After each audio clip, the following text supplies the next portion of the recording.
Hello everybody, good evening, welcome to NewsNight. And tonight Accra High Court grants a 50 million Ghana cedis bail to former GRA boss Ammishadai Owusu-Amoah and 4 others in the Ken Ofori-Atta case. We have details as the Office of the Special Prosecutor intensifies efforts to extradite former Finance Minister Ken Ofori-Atta. Details as the Office of the Special Prosecutor intensifies efforts to extradite former Finance Minister. Also tonight, MPP parliamentary candidate for Pandai Nyindam is blowing the whistle on what he perceives as a sinister plot to deny him a seat in parliament, citing a string of court and electoral commission decisions as evidence of a coordinated attempt by government and other actors to keep him out of the legislature. You have a government that is bent of removing Nyindam from his seat for whatever reason is only known to them. That this is an orchestrated thing. Also, Ghana-Israel ties face fresh strain after Israeli official rejects Foreign Affairs Minister's claim of an apology over the recent deportation saga. The Israeli authorities, through the Ex-GRA, have now apologized for the action they carried out, and they have called for de-escalation. Coming up in business. Well, we hear from some industry experts who believe that moves by Bank of Ghana to reduce the total amount of dollars that it will supply for the market this month might be seen as a prudent move. You want to stick and stay for the details of these and many other stories coming up in the next 1 hour. My name is Kenneth. Gyasi. My name is Pale Ofori. You can be a part of this conversation by sending us a WhatsApp. It's 055 11 11 997. Details shortly. Many thanks for your time this evening. And an Accra High Court has granted a 50 million Ghana cedi bail, each to 5 accused persons standing trial alongside former Finance Minister Ken Ofori-Atta on charges including influencing the procurement process for unfair advantage, causing financial loss to the state, and using public office for profit. Well, the ruling comes as the Office of the Special Prosecutor steps up processes to secure the extradition of Mr. Ofori-Atta to face trial. Fatal Bayaga was in court and joins us in the studio with more on this developing story. So, Fatal, who were the 3 persons in court today? Well, those granted bail are the 3rd, 4th, 5th, 7th and 8th accused persons, including former GRA bosses Emmanuel Kofi Nti and Ammishadai Owusu-Amoah, former Customs Division Director General Isaac Crensel, Evans Edusei, who is the CEO of SML, and Strategic Mobilization Ghana Limited, the company at the center of this particular case. And what are the other conditions of this bill? Pearl, so apart from the 50 million Ghana cedis bill, which is to be justified with 2 sureties, the court also ordered them to surrender their travel documents and report to the OSP weekly. The presiding judge noted that their earlier compliance with the OSP bill terms showed there were not flight risk. And because, Pearl, the determination was made late today, the bill terms or the bill takes effect on Monday, December 15, and until then, they remain on their existing OSP bill conditions. And Fatal, what are these individuals accused of? Ken, prosecutors say the accused took part in a scheme to unlawfully secure procurement contracts for Strategic Mobilization Ghana Limited, which led to more than 1.4 billion Ghana cedis in losses to the state, with a further $2.8 billion prevented through the interventions of petitioners and that of the OSP. Thank you very much. Fatal Bayaga is our court correspondent, Pearl. Now let's bring you other stories. And NPP's 2024 parliamentary candidate for Pandai, Nyindam, says the Electoral Commission's decision to hold a parliamentary rerun on December 30 is part of a calculated effort by government to keep him out of parliament. Nyindam maintains that the 2024 parliamentary election in Pandai was free of irregularities and is convinced that the High Court ruling overturning his victory does not reflect what happened at the polls. Speaking earlier on the midday news, he questioned how, despite having pending cases at the Supreme Court, Parliament still declared his seat vacant, paving the way for a fresh contest. To him, the timing and sequence of events suggest a pre-arranged plan designed to ensure the seat changes hands before the courts can rule. When this issue broke up, I think that we've all spoken thinking that the laws of this country will work. But unfortunately, you have a government that is bent of removing Nyindam from his seat for whatever reason is only known to them. I've gone into an election, a very competitive election. I won my election, and unfortunately, what they are doing to me has never happened to any member of parliament. My colleagues who, for some reasons, people challenge their seats, they were given the opportunity to exhaust the legal means. At least as a parliamentarian, somebody who has gone into an election, who have put all his best, the people trusted me, gave me a win, almost 4,000 votes.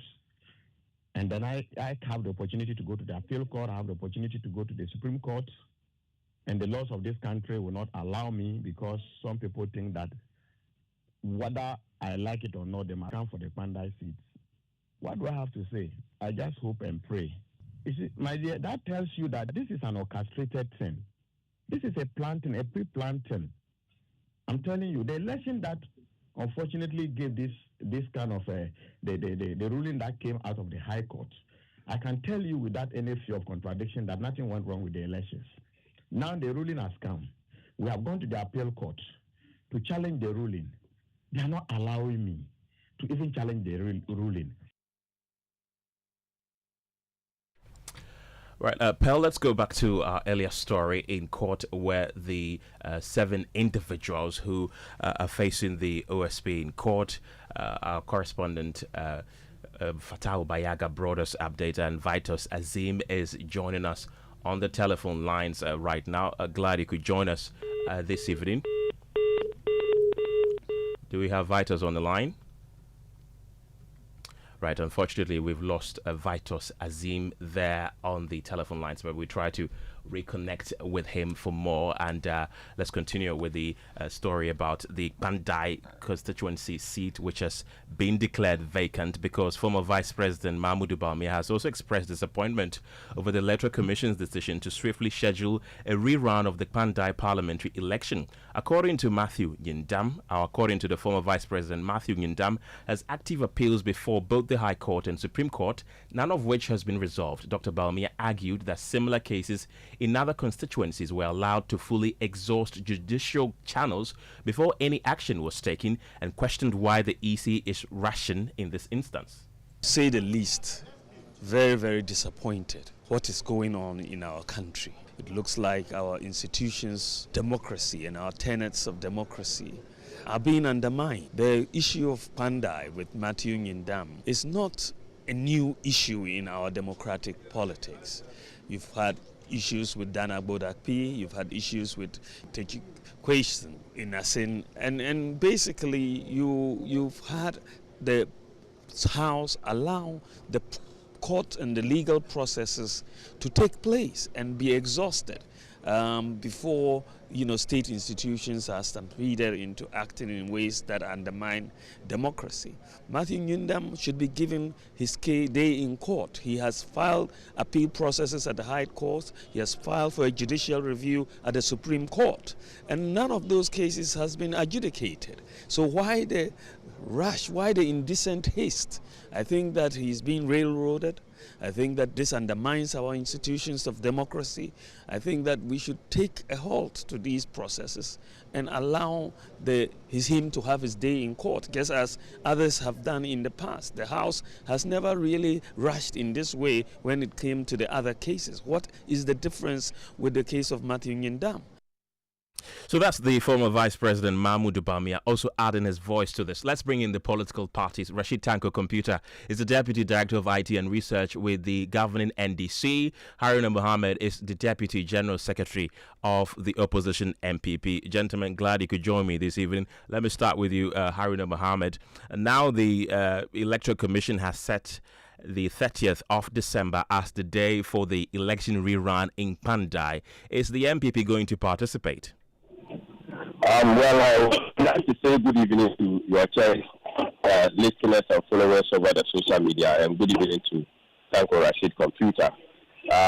Well, you've asked a very critical question, who demands some legal processes to be able to espouse the position of the party. We as a party have decided to use the route of the court to be able to ascertain and get to the veracity of this particular matter. We know very well that the judgment that was given in Tamale was a miscarriage of judgment. It was a judgment that was not grounded in law. It was a petition that appeared before Tamale Court out of time, and we have initiated processes to be able to arrest the ruling. We have done the stay of execution. We argued our case yesterday in court, and there will be a judgment on that on 18th. We've also sent a judicial review to the Supreme Court by way of certiorari, and that particular one will also be heard on Tuesday. So as a party, until we exhaust all the legal processes that we have put through, we are unable to be able to say whether we are going for any election or not, because in our wisdom, there's no any election, because the Electoral Commission has erred. The one that has also written to Electoral Commission has erred. And why do I say so? In the legal processes, these two parties have been served with the judicial review and also the order for the stay of execution. And this is very clear in the appeals court's rules. In appeals court's rules in CI 19, this is very clear. Specifically reading Regulation 27(3)A and B, and based on the ruling of the Speaker in reference to a pending application which may determine or which may push a further determination by Speaker in terms of the position of Martin Nyindam. So for us, we are staying on the course of law, and exhaust all those particular procedures. I'm unable to answer you whether yes or no. Haruna, don't go yet. Let me bring in Rashid Tanko Computer at this point. Rashid, I want to believe that the NDC, on the other hand, is ready for these by-elections. My brother, let me say good evening to my good friend Elijah Haruna. They are losing the election, so they are using all antics to justify why they are going to lose the election. That is why they are doing all this. We are ready for the election. The NDC is ready, battle ready. All our teams have been put in place. The region has taken the lead, and we are in the constituency, selling the good works of His Excellency John Dramani Mahama in the NDC and our candidate. What we expect to do for them should be delivered ready to us, and they are going to do that. And so we are ready for it. What we do know is that no legal process has been breached. The decision of the High Court was an executable one, an order directing at second respondent and then the third respondent to execute an action. And the action is to conduct a rerun in Pandai consequence. To speak now, no superior order is in place for arresting that order which was issued from the High Court. There's none. What we do know is that our opponents are in several courts making pleas and orders. That is not an order. No order has been directed at the High Court in arresting that order which was directed at the second respondent, which is the Electoral Commission, and then the third respondent, which is a clerk of Parliament. And so it's enforced. Until a superior order comes, we will continue the process. And the election will come on 30th.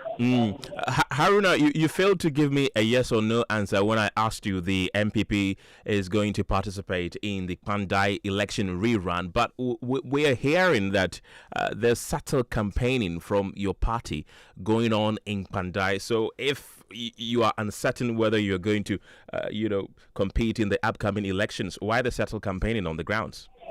Until you have this evidence before me, what I know is that we are not doing any campaign in Pandai. And obviously, we have not assigned anybody to do campaign for us in Pandai.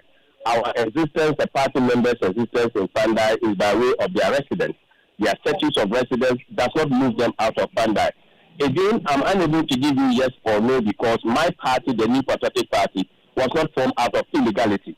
The NDC as a party was formed out of illegality. So if they are perpetrating in illegality, I will not be very surprised. Again, we should not be expecting, or we will not be expecting them to say that there is any service on the court, or there is any service on the Election Commission, or otherwise, because we know that the legal processes that have been emanated was served on them. So if they want to beat that particular poster, it's for them. There is only one chamber in Ghana that makes declarations that serves as orders, and that is the chamber of the court, not the chamber of parliament or the chamber in the NDC headquarters. So for him, he can take that particular position, but we know very well that the rule of law must prevail. Unless we are clearing the rule of law of Ghana, the democracy of Ghana talks, and saying that to hell with the processes, to hell with procedures. And as students of law, including him, because he's a student of law, students of law are confused today because of procedure. Students of law are confused because of procedure. When you go and read the Judicial Service Law, the Compendium of Laws, go and read the 5th edition, you will realize that they have quoted copiously this PMDC Law 284. That indicates ending of filing of petitions. Why are students of law and practitioners of law engaged in this particular illegality? Haruna Mohammed, you say that the MPP is not subtly campaigning in Pandai, but we're getting reports again that your party's General Secretary, Justin Kodua, and yourself were earlier in the constituency this week. What were you doing there if not campaigning? Entry to Pandai has no stop. We had a NEC meeting. There is a ruling in Pandai, and then we went to Pandai to get our supporters up to the speed as to the processes that the party has put in place. The work of the General Secretary is not an office work. It is a NEC work, and that is why I am the Deputy General Secretary Operations. Those particular operational areas covered within my jurisdiction. So the General Secretary ought to have come and the people, the processes that we have put in place, because the National Party is the anchor of the party. So our existence in Pandai on Monday is not a campaign because there was no elections. So if the NPC is so minded that yesterday's declaration by commission, the electoral commission is giving them the upper hand to go and campaign, so be it. We are saying that we will not approbate and reprobate. And if they want to engage in illegality, their party was formed out of illegality. Rashid Tago Computer, your brother from the MPP side is accusing your party of being formed out of illegality. That is why, according to him, you want to engage in what he terms as illegality by contesting the Pandai election rerun. Is that the case? Do you trust MPP with their statement? You remember when we were going to Ablekumanov, they told us there were no contestants. They did press conferences all over the place and said there were no contestants. Less than 14 hours to the election, they were all arrived in Ablekumanov. And in the following day, deployed party agents and even went around senior members of them, causing confusion all over the place. So these people, don't trust them when they are giving you statements. It's very clear. Their history doesn't say much about them in terms of statements that they will say and then go back and do different things. I'm happy you were telling him. The General Secretary was in the constituency. There was the live cameras on him, campaigning and telling the people, plus the former MP Nyindam. And also we are not we know that they are doing propaganda. The NDC is the most disciplined political party in Ghana, a political party that respects rule of law and will not do anything against our court. Indeed, we are just 11 months in office. Some people were 8 years in government, and you saw how they made the judiciary to make certain funny rulings. And so they've just forgotten that we have some type of ruling under their regime who says that our birth certificate does not indicate that we are Ghanaians. We had this type of ruling under NPP. And so, for their history, if we are going to talk about them, only God knows. What we do know is that they are giving excuses for their loss. And of course, they are going to lose. And they lose heavily. Haruna, your candidate, Matthew Nyindam, he spoke on our network earlier today. He said that he's leaving everything in the hands of the New Patriotic Party. Whatever he's told by the party is what he's going to follow at this point, although some of the processes are still in court. What advice is the party giving him? You know, Matthew Nyindam is a disciplined personality. He has been a third-term member of parliament. He has been a leader in parliament. So when he exhibits the mark of discipline, you need to accord him with that particular respect. The New Patriotic Party has a structure, and a structure that deals with parliamentary elections is the National Executive Committee. So I am happy that he has made a reference back to the party because he's part of the neck of the party when decisions are being taken. And my good brother, who I respect so much, indicates that they are not engaged in illegality and then they are the most disciplined party. The current president told the whole country that when it comes to violence, they are the kingpins of violence. How are you disciplined and you are the paramount chief of violence? You cannot be disciplined and you perpetuate violence. And he's pointing to ruling in terms of birth and saying that it is something that has dissipated this country. the first time in this country a judge has made a ruling and referred Ghana to an animal farm. You know what animal farms is? Go and read the books. Again, for the first time, dictatorship. How will you give a ruling and refer a ruling to Idi Amin? Idi Amin. Go and read the history of Idi Amin. A dictator. Are you telling us that President Mahama is becoming a dictator? Is that what the court was going to say? Is it because the current interior minister has said that Bagbin is becoming a dictator? Is it because that has been emanated from the NDC? So the worst ruling we have in this country is the animal farm and Idi Amin judgment. So my brother should revert himself to that. For us in the NPP, we always respect the rule of law, but they should not take our silence as cowardice. The New Patriotic Party is very focused and will look onto the ball. We know that the NDC cannot win the court cases. They know very well that the certiorari application is going to be found on them, whether they like it or not. Right. We are going to end all the processes and turn back on the outcomes of the election of the court before we make any further decision. But we are very confident that we are going to win the case in court. Haruna Mohammed, thank you very much. He's the Deputy General Secretary of the Opposition NPP. And earlier we heard from Rashid Tanko Computer, who is the Deputy Director of IT and Research with the NDC. He says that the party is campaigning to win the seat. The MPP, however, refused to answer whether or not they will participate in that particular election rerun scheduled for December 30th. Bell? Well, tonight, President John Dramani Mahama, as we are aware, has stirred controversy as he steps in to halt moves to scrap the office of the Special Prosecutor. Well, the President has written an urgent request to the Majority Leader Mahama Yariga, asking him to withdraw a private member's bill seeking to repeal the OSP Act. His intervention comes amid growing criticism from anti-graft campaigners who argue that scrapping the OSP would weaken Ghana's anti-corruption fight. Well, Majority Leader Mahama Yariga and his Chief Whip, Roxanne Nelson Dapiamapo, only yesterday had tabled the private members' bill to repeal the OSP Act and abolish the office of the Special Prosecutor. Coincidentally, President John Dramani Mahama told the Peace Council during the meeting that calls for the scrapping of the OSP was premature. I don't enjoy prosecuting people, but I mean, the people of Ghana will not forgive us if people develop impunity in terms of abusing the trust that people have put in them. And so that's why we're resourcing the Economic and Organized Crime Office and the other anti-corruption institutions, including the Office of the Special Prosecutor. And recently, there have been some controversy with the Office of the Special Prosecutor. I think it's premature to call for the closure of that office. The unique thing about that office is it is the only anti-corruption agency that has prosecutorial powers to be able to prosecute themselves without going through the Attorney General. And so people had mistrust for the Attorney General because the Attorney General normally is a member of government and is a minister of state. And so they believe that the Attorney General will be very reluctant to prosecute his own.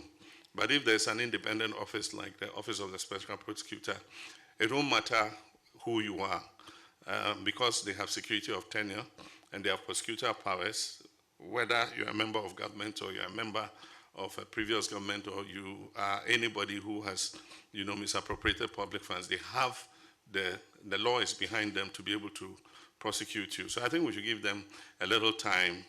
Of course, people want to see, more prosecutions and more results, and so I'll just urge the OSP to speed up, some of these investigations and, show people that the office is still very relevant. And let's listen to the minority's reaction to President Mahama's request. When the majority chief whip and the majority leader file or intend to file a private member's bill, the president is telling them to reduce it. Why? Their oversight, their rule as members of parliament. Because of what? To withdraw. We have the official letter from the presidency to the members of parliament. But he has instructed that you should withdraw it. Mr. Speaker, the executive have no authority to dictate what happened in parliament, Mr. Speaker. Mr. Speaker. Please continue. Thank you. I will appropriately give you the floor. Mr. Speaker, when you go into our offices, it is very sad that many members in our offices, our air conditions are not working.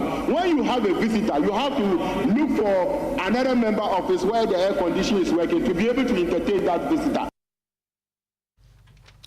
Joining us via telephone to talk about this is a member of Minority Caucus in Parliament, Kojo Nkrumah. Good evening and thank you for your time here on the Midday News. First of all, talk to us about the minority's position on President Mahama's request.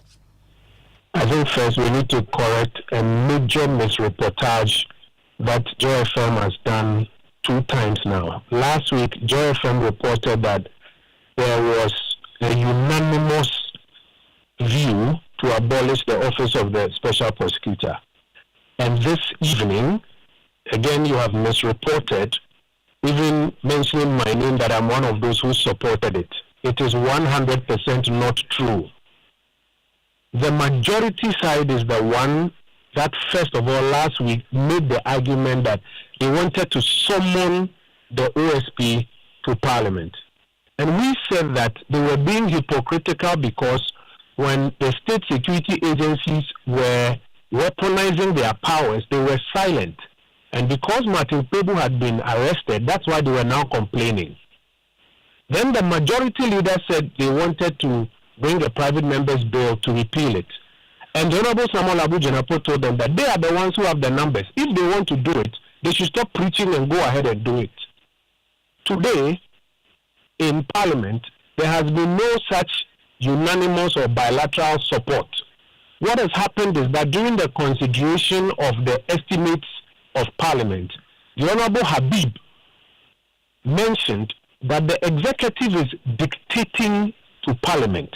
That is why they don't want to give Parliament financial independence. And then he cited that, for example, today, even when private members want to go by their bill, the President is instructing them, which is instructing the executive, instructing the legislature on what to do. These two do not in any way amount to the minority supporting the majority to abolish the office of the OSP. And we must say that categorically. That has not happened. Right, Mr. Kojo Nkrumah, I want to make a bit of a clarification with the unanimous one that you mentioned about the scrapping of the OSP. We saying that both the majority and minority are in support of that. We made a clarification right after that it was the majority who were pushing for that. Just a clarification on that one. But earlier you had reported that it was unanimous. I don't want to litigate it. And then this evening you have done the same thing. Let us put it on record. The minority has not supported any such thing. So just to clarify, you don't support the scrapping of the OSP? We have not supported any such thing. Nobody has said that on the floor of Parliament.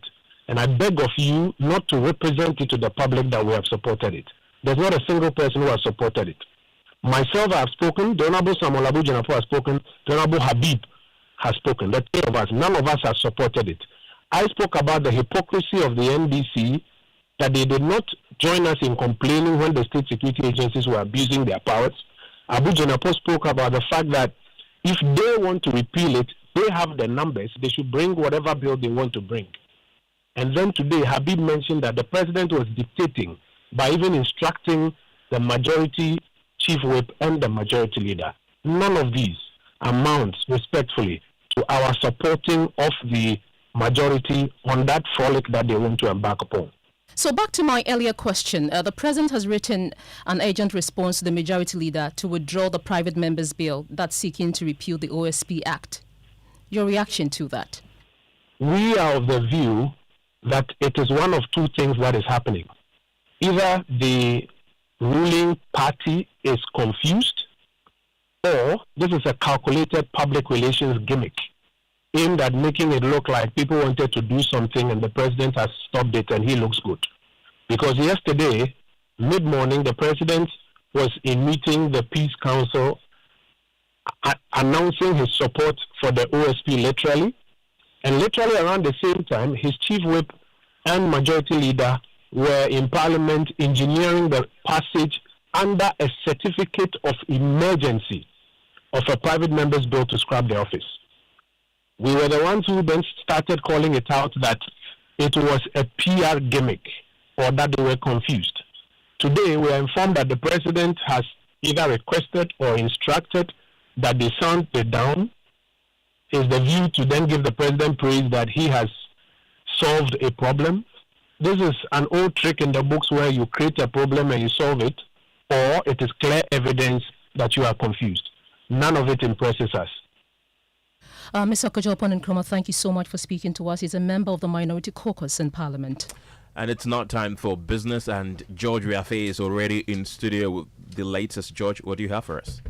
Well, we have a lot coming up in business, where we hear from an economist, Courage Boti, who has described as prudent moves to reduce the total amount of dollars supplied by Bank of Ghana for this month, and also be telling you about how challenges with oil production is affecting the industrial sector when it comes to the economy expansion for the third quarter of this year. The business news on NewsNight is brought to you by MTN Business. Welcome to the new world of business. Kingdom Books and Stationery, your number one-stop shop for all your office essentials. Kingdom Books and also Pepsodent Herbal. You're welcome back to Business on Newsnight. Now, economist Courage Boti has described as prudent plans by Bank of Ghana to reduce the amount of dollars supplied to the market for this month. The central bank has announced that it is scaling back on its foreign exchange market support to $800 million due to declining activities and demand. Mr. Boti tells Joy Business, looking at the current situation, the action is in the right direction. The point is, in December, largely, the goods needed for the additional consumables needed for the festive season would have been imported anyways and are being received or is received or are being received. And the payments are not immediate, so you don't tend to see a lot of the real effective demand for FX in December. And so if we are scaling back from the 1.131 billion levels to now 800 million, it is in response to, I believe, that kind of dynamic. In January, when LCs are being sold and all those obligations are being settled, you could see the level of intervention also increase a bit in response to that kind of stuff. So I think the scaling down is a response to the dynamics that we have long known and established. The not so strong demand in December, largely because of the narrative I've advanced earlier. Courage Boti is an economist. Now, challenges with crude production impacted badly on industry's growth for the third quarter of this year. We have more in the following report. The oil and gas sector, for instance, contracted by more than 17% for the third quarter of this year. This is the second time running that it has not witnessed any growth in 2025. The magnitude of this contraction affected the growth of the entire sector. The development has resulted in the agri sector overtaking industry as the second highest contributor to Ghana's economic growth for the third quarter of this year. Some market watchers are worried about the larger impact of this development on the economy going forward. This is because it is the sector that generates the required jobs in the country and help reduce the high unemployment situation. And that is the business text report. Let's still stay on the economy, because for just the month of September, it grew by 5.3%. Now, that's according to the latest monthly GDP estimates put out by the Ghana Statistical Service. The data again showed that agri led the pack in terms of driving the growth for that month. Now, the Ghana Tourism Authority has insisted that measures have been instituted to ensure that every part of the economy benefits from the December celebration. The country has been centered or christened as a center for Christmas celebrations in the region in terms of volumes of tourists that it attracts. Abeku Agre is Deputy Chief Executive of the Ghana Tourism Authority, and he's also been talking about what is being done to improve the experience for visitors. We engage our stakeholders, not only accommodation, car rentals, and all the 360 stakeholders when it comes to the service experience. And we pleaded with them that it does not make sense when you hike your price and demand is low. Fortunately, some have already made bookings, and the ones that are not making bookings, we urge them to be relatively affordable so that it can guarantee longer stay, which means that the economies of scale will be making more profit. So we've done stakeholder engagement.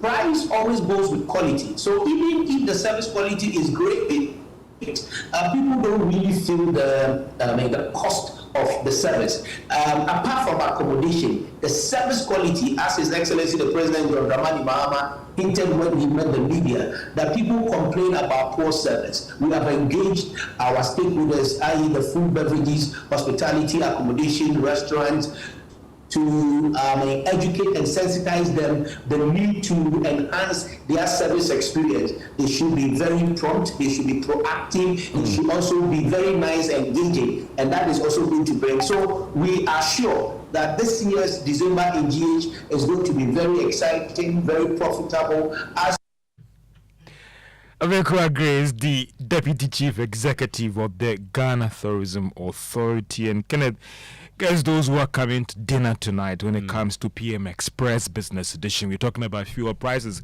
and it's been going up. What is the outlook? What is the impact on new consumers going forward? And should we be bracing ourselves for more hikes in the coming month?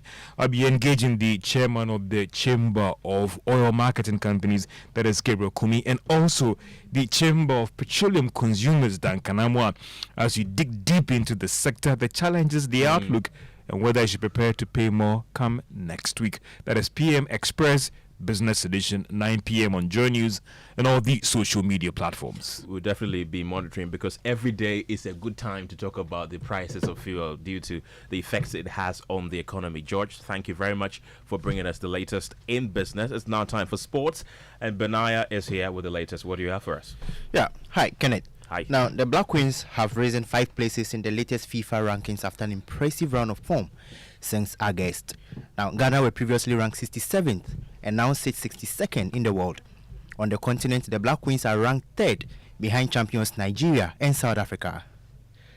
Ghana secured qualification to the 2026 WAFCON with a 7-0 aggregate win over Egypt, with their only defeat in recent months coming against a friendly against 4th-ranked England earlier in December. Now, the Black Queens will now shift focus to their preparations for the Continental Tournament, which is scheduled for March 17 to April 3, 2026 in Morocco.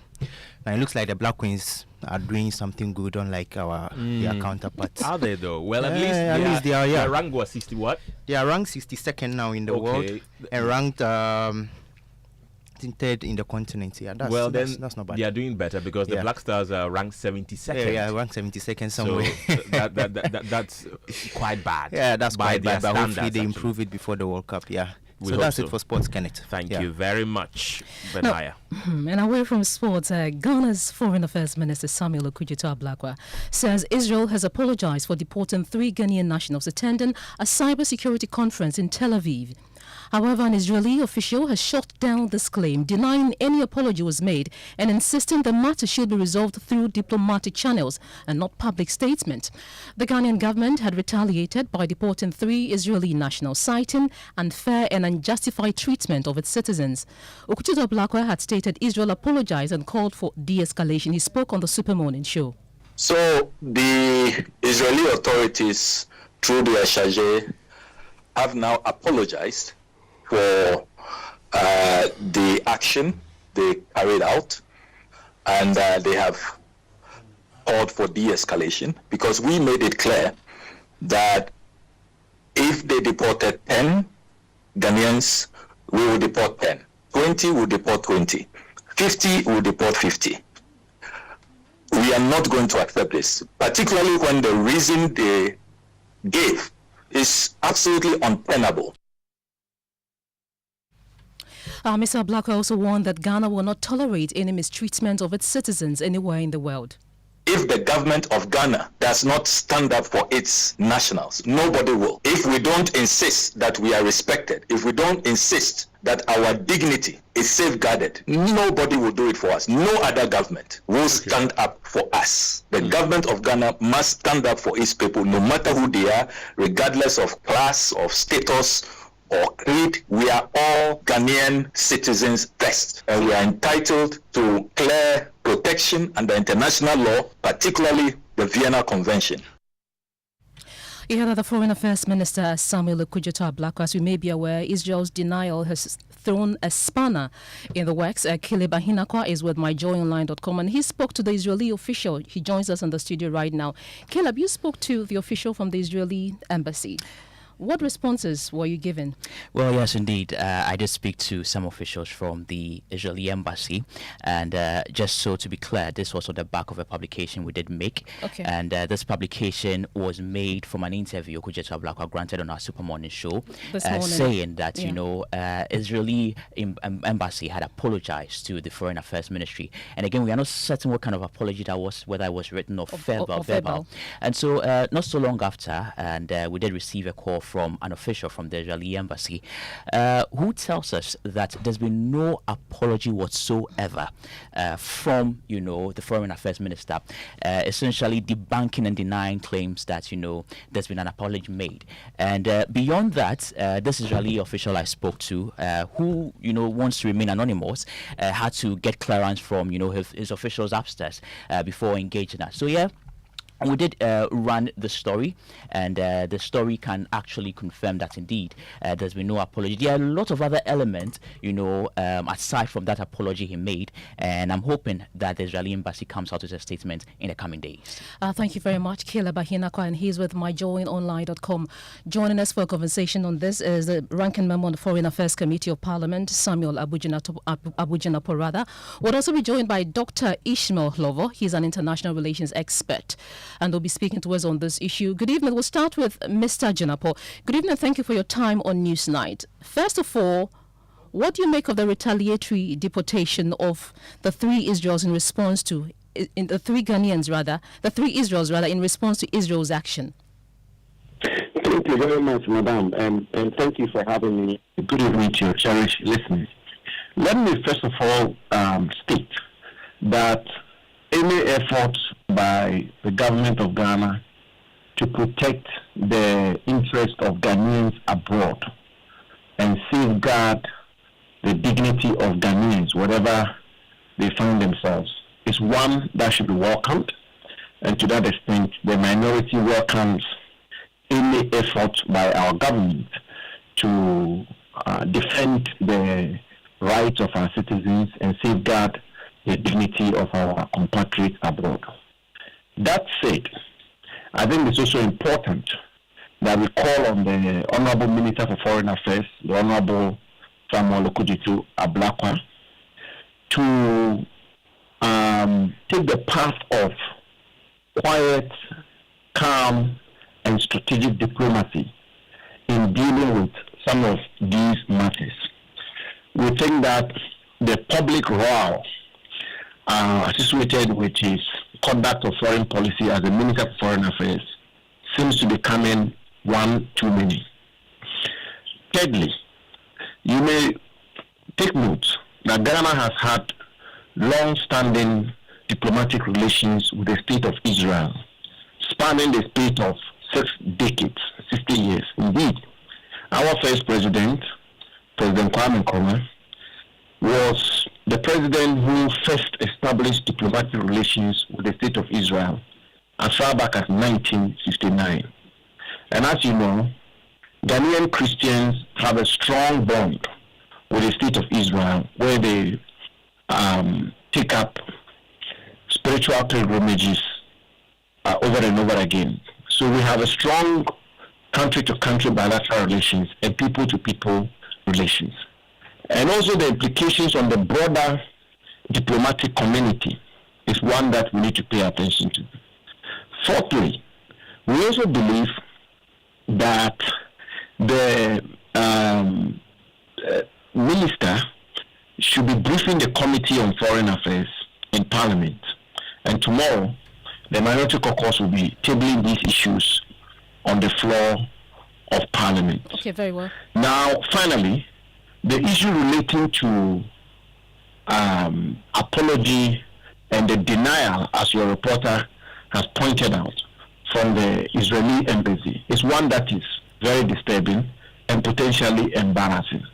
Okay. And therefore, we will call on the Honorable Minister to exercise some restraints, take a few steps back, subject the Israeli embassy to quiet diplomacy, calm diplomacy, and de-escalate this matter and find an amicable, long-standing solution to whatever problems there may be. But as I say, we'll be calling the Minister to Parliament to brief Parliament. Okay. And when will that be? You said tomorrow? Yes, tomorrow we will be tabling this matter on the floor of Parliament. Okay, thank you very much, Samuel Abujinapo. He's a ranking member on the Parliament's Foreign Affairs Committee. Also joining us for a conversation on this is international relations expert Dr. Ishmael Hlovo.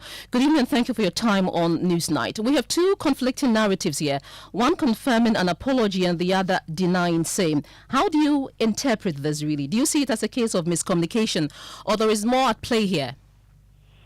Okay, thank you and good evening to your listeners. I think that what has happened is that one of the parties is using miscommunication as a strategy to enhance its positioning on the issue. So virtually, either the Minister of Foreign Affairs is communicating a way that gives Ghana an image of a strong state standing up to another state that is attempting to bully Ghanaians and Ghana. On the other hand, it may be the case that the Israelis are denying the apology because they don't want to appear weak or as cowing to the demands of Ghana. So in any of these scenarios, there is clearly some level of miscommunication which is intentional to appear as achieving a certain result. So we just hope that on this matter it will be the Israelis that are miscommunicating what actually transpired. Dr. Hlovo, briefly, going forward, how do you think the Foreign Affairs Minister should manage this to avoid any form of friction between the two countries while also protecting, the citizens of Ghana? Thank you very much. I think that the only way out of this is what even the minister's own statement has indicated, that the two nations have agreed to settle the issue amicably. That should bring to an end the public statement, and then we engage with them in quite diplomatic, backdoor diplomacy to achieve it. And I think that in as much as we want to portray Ghana as a state that will not take bullying internationally, we must also be circumspect not to appear as if we are overly reacting to some of these issues. Dr. Ishmael Hlovo is an international relations expert, and thank you so much for speaking to us. Right, and these are a few of your messages that you've been sending to our WhatsApp platform. Gyasi from Sakomono says, in a country with serious issues to deal with, what the majority leader and chief whip could be busily doing themselves is to think of repealing the OSP Act, he asks. And Prof from Tema says MPs are using private members' bill to indirectly pay executive functions. I think that privilege should be withdrawn before the abuse continues. And Nana from Spintex says, please, those calling for the dissolution of the OSP office think it was wrong for the previous government to set it up, or they are afraid of their own shadows. Those are a few of your messages that you've been sending to our WhatsApp platform. And that's how we end Newsnight tonight. Thank you very much for being a part of the show. My name is Kenneth. Gyasi. My name is Pearl Ofori. Have a good evening.